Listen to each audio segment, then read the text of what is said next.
ฮัลโหลสวัสดีจ้าสวัสดีพี่น้องชาวช่อง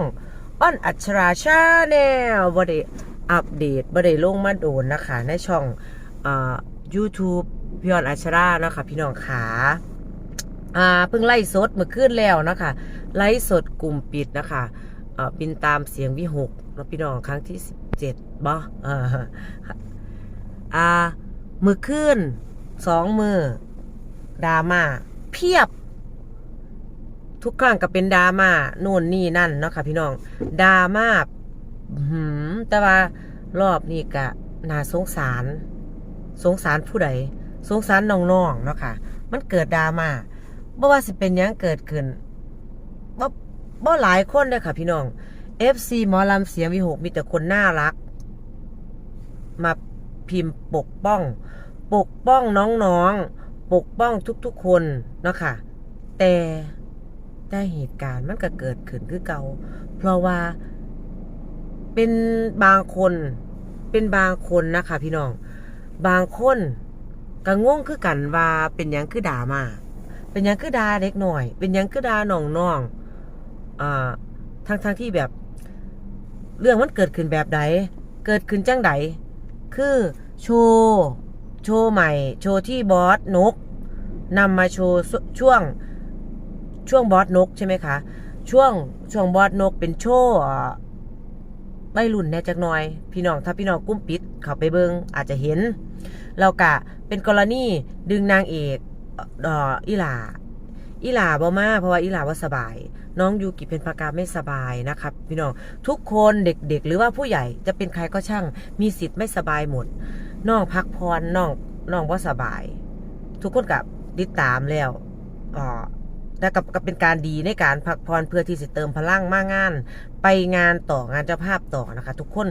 คนเข้าใจแฟนคลับเข้าใจหมอลำเข้าใจบัดที่นี่หัวหน้านกแก้ปัญหาโดยการทำมิวสิกอยากให้พี่น้องเฮ้านี่อยากให้พี่น้องเฮ้านี่มวนไปน้ำกันนะคะพี่น้องกันเลยเฮ็ดมิวสิกขึ้นมาซึ่งขึ้นแรกได้ให้น้องอิงดาวมาเป็นนางเอกมิวสิกนะคะพี่น้องคล้ายๆมีแก๊งสกอยเป็นบลักค่ะพี่น้องพระเอกขับรถมอเตอร์ไซค์มาสิเนาะแล้วก็นางเอกกับเป็นแฟนอิงดาวอยู่ในฐานะเป็นแฟนของบอสนกสันเดจริงๆแล้วมันเป็นเรื่องง่ายมากเลยมันเป็นเรื่องง่ายเนาะค่ะพี่น้องกันเลยว่ามือนั่นพี่อ่อนก็เลยได้ไปเบิ่งในช่วงระหว่างที่จะแสดงก็เลยได้ไปนั่งเบิ่งไปนั่งดูอยู่ในไลฟ์สดคอมเมนต์มาล่ะยาวเลยพี่น้องยาวมากทำไมลักษณะว่าทั่วลงน้องอิงดาวทันทีเลยแค่ซ้อนท้ายมอเตอร์ไซค์บอสนกงงแห้งเพื่อนคิดได้จังไดคิดได้ยังไงซึ่งในความเป็นจริงพี่น้องทุกคนแม้กระทั่งตัวพี่อ้อนเองก็อยู่ในเหตุการณ์เนาะค่ะพี่น้องทุกคนจะต้องใช้บุคลากรในวงมาเล่นเป็นมิวสิกเสียจังไดให้บอสนกนั่งเว้าผู้เดียวเล่นผู้เดียวมันสิมวนบ่คะก็เลยงงว่าคิดได้ยังไงใจแคบทำไมใจแคบจังใจแคบมากนะคะพี่น้องอันนี้เว้าถึงว่าดราม่าแล้วจนว่าคืนที่2ได้เปลี่ยนเอาน้องแพ้วธิดาแทนเป็นไปได้จังไดมันยากขนาดนี้เลยเหรอพี่น้องมันยากขนาดนี้เลยเหรอเรื่องดราม่าขนาดนี้เลยเหรอแค่เปลี่ยนคู่แต่ไม่ได้เปลี่ยนทุกวันเขาเรียกว่าแก้ปัญหาเฉย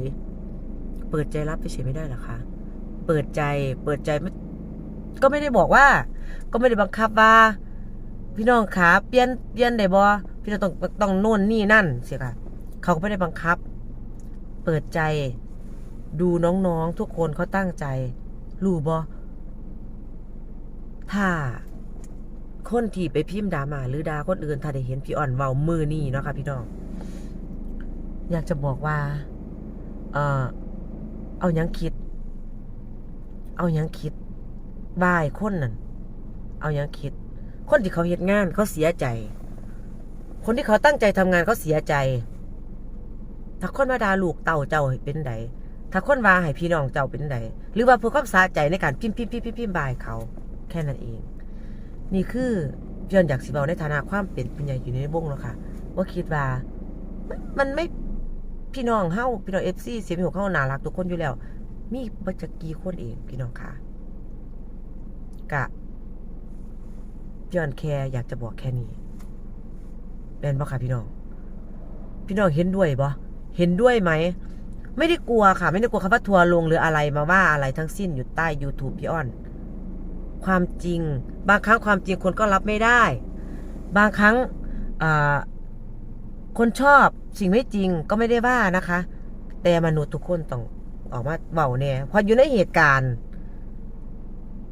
ตอบรับน้องๆบ้างไม่ว่าจะเป็นน้องอิงดาวน้องแพลวธิดาน้องโบนัทวันน้องฟ้าจุดาวนน้องเจนนี่ทุกๆคนทีวีออนไลน์ซื้อมาบ่เหมือนเข้าใกล้บอดจังใดเพิ่นก็เป็นหัวหน้าแล้วก็ลูกน้องเป็นพี่ๆน้องๆกันคือเก่าไรสาระขอบคุณสำหรับการติดตามค่ะพี่น้องขอบคุณสำหรับ